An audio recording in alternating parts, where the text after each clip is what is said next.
هەروەها ڕێگای یاسایی و دادگامان گرتە بەر. سپاس بۆ خوا پاش زیاتر لە 2 ساڵ چەندین کەس بەهۆی سوکایەتیکردن بە قورئانی پیرۆز و موسڵمانان و بیر و باوەڕی موسڵمانان فەرمانی دەستگیرکردنیان بۆ دەرچوو. خۆشبەختانە ئەمڕۆکە یەکێک لەو کەسانەی کە زۆرترین کات سوکایەتی بە موسڵمانان دەکرد بە قورئانی پیرۆز دەکرد کە گوایە چالاکوانە و بەرگری لە مافی ژنان دەکاتن، ئەمڕۆ لەلایەن دەستگا ئەمنیەکانی شاری هەولێر و لەلایەن پۆلیسی هەولێرەوە سپاس بۆ خوا دەستگیر کرا و ئێستا ڕێکار یاسایی لەو دادگایە دژیرایتە بەر. ئێمە لە ماوەی ڕابردوو چەندین ڕێکار یاساییمان گرتوۆتە بەر.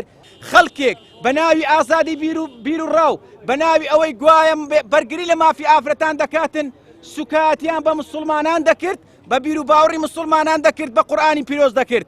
لای ئێمە وەکو موسڵمانێک وەکو کەسێک وەکو تاکێکی ئەو وڵاتە قورئانی پیرۆز هێلی سوورە، لە هیچ کەس سوکلایانی قبول ناکەین کە سوکایەتی بە قورئانی پیرۆز بکاتن، بە موسڵمانان بکاتن. ئێمە ڕێکاری پێویست لە دژی دەگرینە بەر.